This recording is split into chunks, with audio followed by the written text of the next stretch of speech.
Hebat, apa kabar? Bahagia sekali untuk kesempatan kali ini. Tentu saja kita kembali dapat berjumpa dan tak lupa kami mengharapkan Anda semua dalam keadaan baik dan juga dalam keadaan sehat. Tetap protokol kesehatan. Perempuan hebat, kita akan bicara tentang pernikahan. Pernikahan merupakan upacara pengikatan janji untuk hidup bersama. Namun dalam rumah tangga, kita juga mengenal adanya perceraian. Jika sudah banyak masalah ataupun merasa tidak cocok lagi, tentu saja ini akan berakhir dengan perceraian. Hal yang terberat dari perceraian adalah ketika memiliki anak. Nah, pada saat memiliki anak, bercerai, seharusnya anak itu kan mendapat pendidikan, bimbingan, dan juga mendapatkan ajaran dari orang tua. Nah, pada saat orang tua sudah bercerai, apa yang harus dilakukan? Memang masih banyak yang bertanya, bagaimana sih sebetulnya mengenai hak asuh di negara kita Indonesia kalau misalnya ada kejadian seperti ini. Bersama kami di Bela Perempuan, hanya di Woman Right.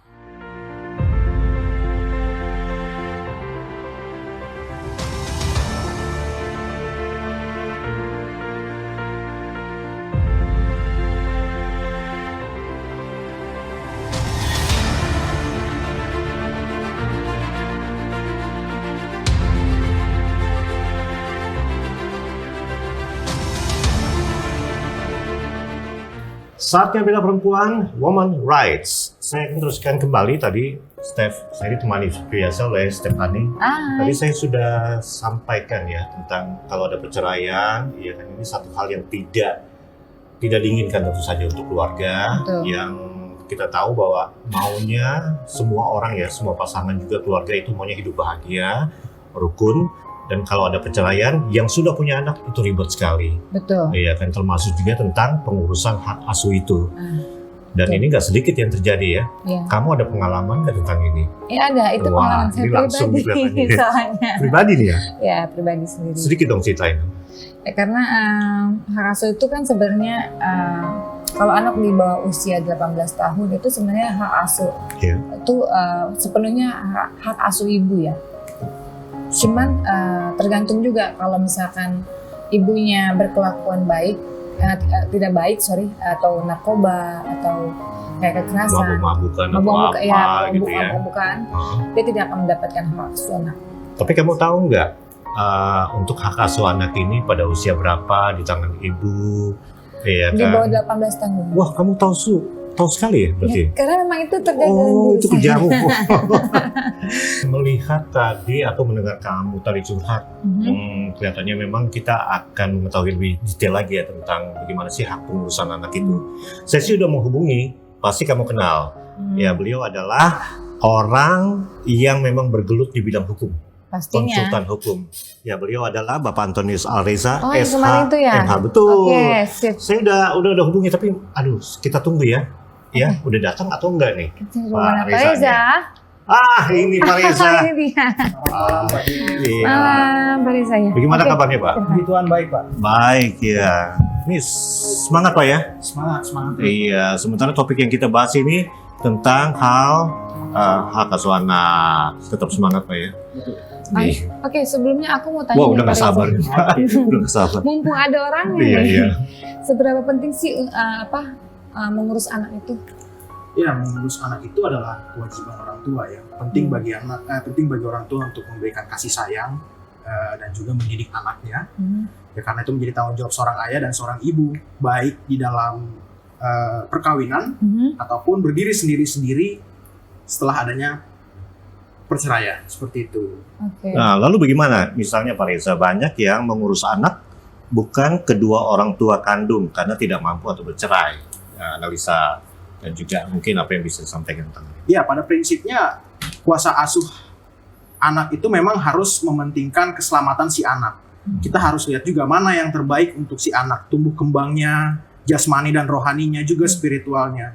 Jadi kalau orang tuanya dianggap tidak bisa menjamin keselamatan si anak dan kebaikan-kebaikan si anak, ya lebih baik memang orang tua asuh yang memberikan kasih sayang dan memberikan pendidikan bagi anak tersebut. Orang tua asuh itu bisa banyak ya. Bisa Artinya nenek, bisa bisa tante. Betul, Oh, bahkan oh. juga termasuk orang lain yang tidak memiliki pertalian darah tapi mengangkat anak tersebut, seperti itu. Oh. Nah, jadi ya saran saya ya sebaiknya didiskusikanlah untuk hak asuh ini jatuh kepada siapa. Kalau baiknya memang kepada ibunya. Kalau memang ibunya dianggap baik dan layak ya memang tidak ada salahnya. Tidak salahnya. Tetap orang tua ayahnya di sini tetap memberikan nafkah kepada anaknya. Walaupun Seperti itu. anaknya itu tinggal sama ibunya ya. Betul, kewajiban ayahnya tetap tidak hilang. Iya. Ya, sekarang kalau misalnya kembali ke ibunya ya, tapi dengan perekonomian yang memang agak sulit, Ya. ya, tetap dipasarkan kepada ibunya asal Asal support. dinafkahi dengan Nafkah. ayahnya tetap bisa. Oke. Ya, atau mungkin kalau memang ibunya lebih merasa, mungkin ibunya bisa berlapang dada mengikhlaskan kalau memang ibunya ekonominya tidak mencukupi, tidak layak. Ya, dia harus berlapang dada agar kuasa asuhnya diberikan kepada ayahnya yang lebih cukup secara Iya. ekonomis. Tapi idealnya Pak, idealnya sebetulnya ke ibu ya. Kalau Pasti. untuk ibu. Iyalah, ke ibu. Pasti ke ibu. Wah, ini, yo. Iya, Karena saya ibu. betul. Karena woman rights. Woman right. Woman Betul. rights. Hak ibu. Hak Hak gitu ibu. ya. Iya, karena memang ibu lebih mengetahui ya, mulai Betul. dari lahirnya. Karena setahu saya kandungan. hukum itu berlaku bukan untuk di Indonesia aja, James. Hmm. Itu di seluruh dunia. Anak di bawah 18 tahun kalau orang tua bercerai itu hak asuhnya jatuh di tangan ibu. Betul. Tentu kan setiap undang-undang atau peraturan itu kan dikaji.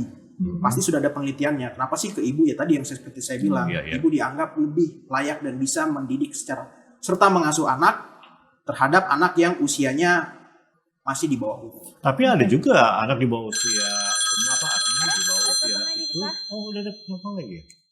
Coba kita Halo. akan menyapa langsung. Halo. Ya, halo. Ya, Ibu, dengan siapa di mana? Ya, Pak. Ini dengan Dinda. Ya, Saya dari Jakarta. ya. Saya mau cerita tentang adik saya nih, Pak. Nah, adik saya itu sudah cerai sama suaminya. Nah, sayangnya itu hak asuh anak adik saya jatuh ke tangan mantan suaminya. Nah, karena suaminya ini menikah lagi, kabarnya nih, Pak, anak atau ponakan saya itu selalu mendapat perlakuan kasar dari ibu tirinya. Nah, adik saya juga lalu bercerita dengan sedih kalau dia telepon anaknya, ya namanya anak kecil ya Pak. Iya. Anak kecil kan gak bisa bohong. Betul. Jadi dia cerita dengan polosnya kalau dia suka dipukul sama ibu tirinya. Nah, saya di sini mau tanya Pak, saya mau minta tolong sekali. Apakah masih bisa adik saya mengajukan kembali hak asuh anaknya? Kalau itu bisa, bagaimana ya Pak caranya? Minta tolong ya Pak, sekali lagi saya minta tolong. Terima kasih. Terima Oke, kasih. Baik, Ibu, terima kasih, Ibu. Oke, Oke, gimana Pak Reza? baik. Ini ada indikasi kekerasan dalam rumah tangga. Oh, masuk Iya. lagi ke Kejamnya undang-undang ibu. lainnya nih. Iya, Judulnya benar. kejamnya ibu tiri. Betul. Di sini ada kekerasan dalam rumah tangga, perbuatan pidana kekerasan terhadap anak. Kalau kita lihat berarti kan sudah ada penelantaran lagi, Pak James. Iya, iya. Mbak Stefani, ada anak ini diterlantarkan oleh ayahnya karena ayahnya membiarkan anak ini disakiti secara fisik oleh ibu tirinya. Kalau kita lihat, indikasi ini tetap harus memenuhi unsur dulu. Bukti. Bukti. Iya. Anak ini harus kita bawa visum melalui laporan polisi. Kalau secara verbal nggak? Kalau secara verbal tentu tidak ada Belum bukti. ya. Pada saat pengajuan gugatan hak asuh nanti tentu dasar-dasar ini kan dipertanyakan di Iya, pengadilan oleh hakim. Heeh. Nah, ketika anak tersebut memang mengalami kekerasan, harus disertakan juga dengan laporan kepolisian yang sudah berjalan. Apalagi kalau ibu tirinya sudah ditetapkan sebagai tersangka, maka si ibu ini akan lebih mudah untuk memperoleh kembali hak asuh anaknya. Karena anaknya itu keselamatannya tidak terjamin, ya kan? Mengancam keselamatan dan nyawa si anak, begitu. Kalau misalnya secara fisik nggak ketahuan ya, artinya mungkin sudah lama, tapi bisa nggak dideteksi lewat mental, secara psikologi gitu? Tentu sekarang ya itu tadi mungkin bisa dimasukkan sebagai alat bukti. Bisa ya. juga kan Ya, sebagai alat nanti bukti. ada assessment dari Ses, psikolog, betul. dari psikolog anak Iya. terkait psikis si anak ini. Apakah karena situasi di rumahnya itu mengancam keselamatan mentalnya dia, mengancam keselamatan nyawanya dia, sehingga itu hasil dari assessment psikolog anak tadi bisa dibawa ke pengadilan menjadi alat bukti dalam pengadilan. Seperti itu. Tapi kadang-kadang ada anak-anak tuh yang nggak berani bicara loh. Mereka tuh diem aja karena mungkin takut. Ya karena diintimidasi mungkin ya di Iya. situ ya. Betul ya, itu Itu tadi. yang kesian sih sebenarnya. Makanya kalau ketika sudah ada ilmu psikologi anak tadi, pasti si psikolog itu mengetahui bahwa anak ini di bawah ancaman, anak ini tidak berani bicara karena adanya intimidasi seperti itu. Oke. Iya, tapi kan sekarang nih saya tertarik ini 2 undang-undang ya, 2 hukum ini ya. Yang bisa diterapkan. Iya, jadi asuh anak, Undang-undang perlindungan anak dan juga ada KDRT. KDRT. Ya, karena keselamatan anak itu terancam. berapa tahun tuh Pak? Itu bisa kena sampai 5 tahun, bahkan 10 tahun 5 juga tahun bisa itu kayak tergantung. nggak cukup, wah. Bisa juga seperti itu ya. Iya, betul. Tapi pada saat dia mengajukan si ibu kandungnya ini, persentase besarnya dia bisa mendapatkan lagi seberapa besar Pak? Tentu sangat besar. Kemungkinan. Tentu sangat besar. Apalagi bila bisa dibuktikan ibu tirinya sudah menjadi tersangka. Iya. Tersangka karena apa? Karena melakukan kekerasan dalam rumah tangga. Ya kan? Melakukan kekerasan kepada anak tirinya. Iya. Dan perbuatan itu diketahui atau tidak diketahui oleh ayahnya tetap menjadi kelalaian ayahnya. Hukuman itu untuk siapa? Untuk si ibu tiri Untuk dan ibu tiri. ayahnya juga. Untuk si ibu tiri yang pasti kalau memang dia yang melakukan Oke. tindakan kekerasan, hukuman pidananya kepada ibu tiri. Oh. Tapi untuk ayahnya, Kena. hukumannya kehilangan hak asuh. Oh. Seperti itu Pak James. Wih, ini Ini ternyata kisahnya kayak kisah Ari Anggara ya. apa nih? Oh, zaman Film-film dulu. Iya, tahun film-film 70-an ya. Ya, Ibu film. tirinya kan jahat banget gitu loh sampai. Oke, ya film zaman dulu. Lama-lama kita Betul. kembali dulu Betul. lagi bagi ibu sendiri ya.